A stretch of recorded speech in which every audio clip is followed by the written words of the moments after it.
Olá, pessoal. Agora nós vamos dar continuidade à nossa aula sobre os biomas. Nós vamos conhecer um pouquinho de cada bioma, tá? Então vamos lá, começando pelo maior bioma, que é o bioma da Amazônia, tá? Ou floresta amazônica. Ela ocupa os estados das regiões Norte, Nordeste e Centro-Oeste, além dos países vizinhos ao Brasil, como a Venezuela, Peru e Bolívia, que também tem um pedacinho do nosso bioma. O clima de lá é quente e úmido, tá? Então, lá tem a maior bacia hidrográfica do Brasil, que é o Rio Amazonas, né? Então, tem muita evaporação de água, por isso chove muito. É quente, evapora muita água, a água faz com que caia muita chuva. Então, é úmido com muita chuva o ano todo, o que favorece a sobrevivência de diversas espécies vegetais, como a bromélia, a vitória régia e a samaúma, e animais como a onça pintada e o tucano. Então, aí nós temos do lado a samaúma, que é a maior árvore do bioma da Amazônia. Ela pode chegar até 60 metros de altura e pode abrigar espécies como a bromélia em seu tronco. Então, este é o maior bioma do nosso país, o bioma Amazônia, tá? Nesse bioma está presente a maior bacia hidrográfica do Brasil, tá? Que é a bacia do Rio Amazonas. No bioma Caatinga, que é o próximo, ó, ele ocupa uma grande área do Nordeste, espécies vegetais como mandacaru e árvore barriguda e animais como o lagarto e o gavião sobrevivem em um clima quente e seco, tá? Ele é um lugar quente, como não tem água, ele é seco, não há evaporação, então quase não há chuva, ok? Seguindo, eu tenho o bioma do Cerrado, que está presente na região central do Brasil. É o segundo maior bioma brasileiro. Então, o primeiro é o bioma Amazônia e o segundo é o Cerrado. Nele, o clima é quente, mas não é tão seco quanto na Caatinga, tá? Favorece a existência de área como gramíneas, gramas altas, arbustos e algumas árvores de pequeno porte. Há animais como o tamanduá-bandeira e o lobo-guará estão presentes neste bioma. Então, aí do lado nós temos a imagem do tamanduá-bandeira, tá? Que ele pode comer, uma curiosidade, olha, ele pode comer até 30 mil formigas e cupins por dia. É o principal predador desses animais. Haja formiga, hein, pessoal? O bioma do Pantanal foi o que mais chamou a atenção do ITA, localizado na região centro-oeste do Brasil e nos países vizinhos, Paraguai e Bolívia. Esse bioma possui fauna e flora rica e variada. Jacaré, tuiuiu, ipê e vitória régia são alguns representantes mais conhecidos. Gente, se tem um bioma que eu gostaria de conhecer, é esse aqui, bioma do Pantanal. A palavra Pantanal significa grande pântano. Este bioma está localizado em uma planície com muitos rios que, na época da chuva, alagam grande área, formando um pântano.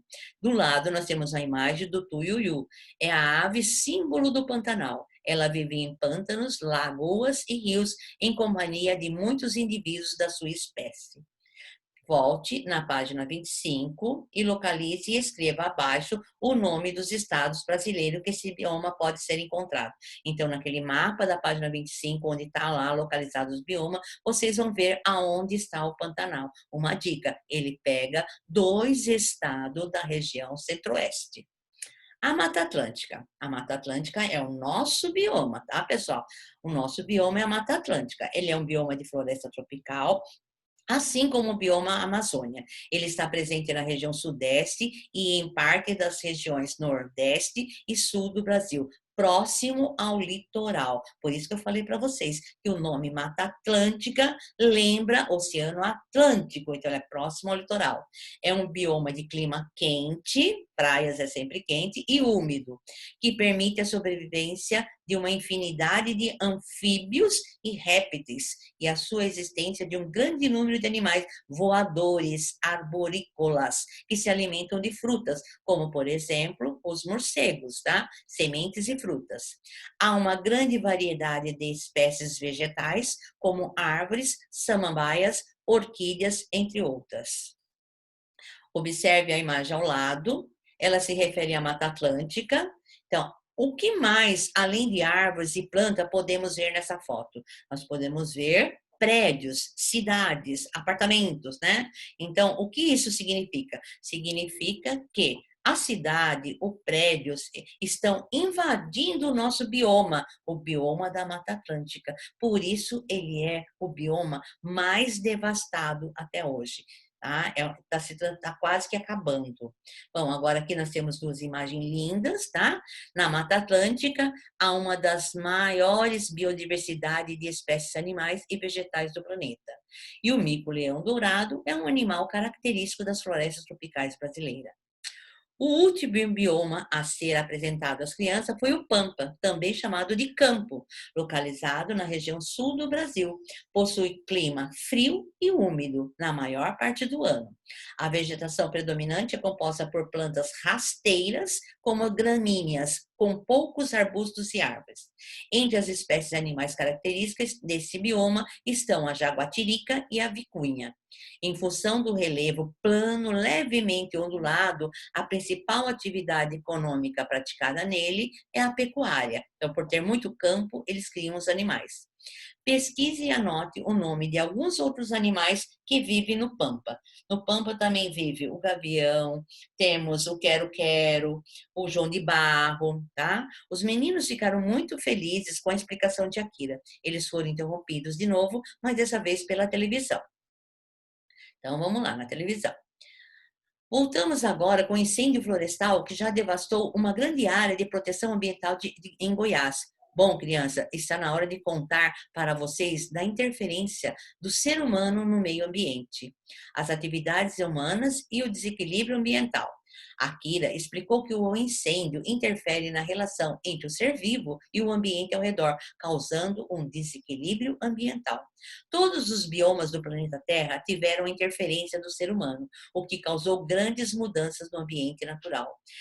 Então, ó, vocês são capazes de dizer para mim que interferências humanas alteraram o ambiente natural? Então, a queimada, as construções de casa, o desmatamento, são alguns das interferências humanas. A Kira perguntou aos meninos de que forma essas interferências humanas podem afetar os ecossistemas e o bioma. O que você responderia para ele? De que forma eles podem afetar? Então, pode causar a extinção de animais, o desequilíbrio da natureza, tá? Na sua opinião, é possível que o ser humano viva no planeta Terra sem modificar os ambientes naturais? Eu acredito que não. Por quê? Porque ele está sempre querendo construir algo novo, modificar, mas ele pode fazer isso com mais prudência, estudando melhor, de que forma fazer, para que não prejudique tanto os biomas. Durante muito tempo, os agrupamentos humanos existentes eram pequenos, a ponto de não causar grande desequilíbrio ambiental. Porém, a população cresceu de uma forma muito acelerada nos últimos séculos, e com isso houve mais exploração dos ecossistemas em busca de recursos como água, alimento, matéria-prima, gerando graves problemas ao meio ambiente.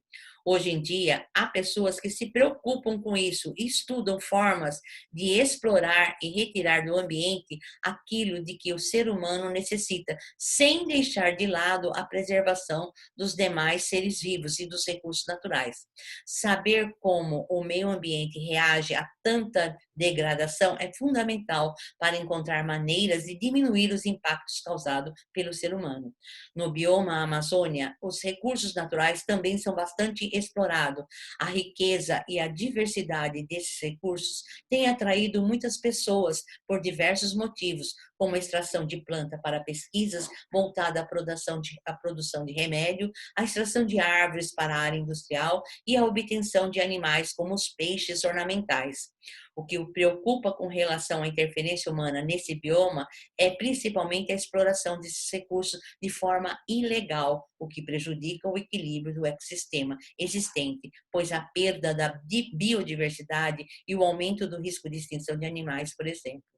Já o bioma do Cerrado, o desmatamento, as queimadas, a poluição dos rios e do solo são os principais problemas relacionados às ações humanas inadequadas no manejo do solo e da água para a agricultura e a pecuária. Quais são as consequências das queimadas no meio ambiente? Em sua opinião, o que a queimada causa ao meio ambiente? Não? As queimadas, ela acaba com o habitat natural dos animais, com os alimentos dos animais, né? Com o abrigo dos animais, porque tem muitos animais que moram nas árvores, né? Nas árvores, em tocas no solo, como as cobras, ratos, camundongos. Então, a consequência das queimadas para o meio ambiente pode causar perder o habitat, a alimentação, o abrigo, e também o solo fica empobrecido, diminuindo a fertilidade do solo. Nos demais biomas, a interferência humana também tem causado grande prejuízo aos ecossistemas. No Pantanal, há grande ocorrência de caça e pescas ilegais. Na Caatinga, ocorre o uso de técnicas inadequadas de agricultura e pecuária. No Pampa, há a derrubada de árvores para a exploração da madeira e a prática da agricultura, que tem empobrecido o solo. A educação e o esclarecimento da população sobre as questões relativas ao meio ambiente são fundamentais para a preservação do ecossistema. A Kira explicou que no Brasil o bioma Mata Atlântica foi o mais devastado e ainda é o mais ameaçado. Como esse bioma estava presente na área que foi primeiramente habitada e explorada pelos europeus, então o nosso bioma Mata Atlântica já vem sendo devastado desde a época do descobrimento do Brasil, onde os portugueses tiraram o pau-brasil. Então, logo esse, com esse bioma estava presente na área que foi primeiramente habitada e explorada pelos europeus, logo em seguida a sua chegada no Brasil, sua floresta foi desmatada para a utilização da madeira, para uso do terreno na plantação e na criação de animais e para a construção das primeiras vilas. Então, o nosso bioma é o que mais foi prejudicado até hoje, tá? Cerca de 3/4 da população brasileira vive no território de Mata Atlântica. Esse é um dos fatores que tem contribuído para diversos problemas, como falta, escassez, má utilização e poluição da água, além do desmatamento. Ita ficou com dúvidas sobre a fração que representa a quantidade de pessoas que vivem em território da Mata Atlântica. Akira, então, resolveu ajudá-lo. Então, na próxima aula no Skype, nós vamos ajudar ele a resolver esse problema. Ok, pessoal? Até a próxima aula.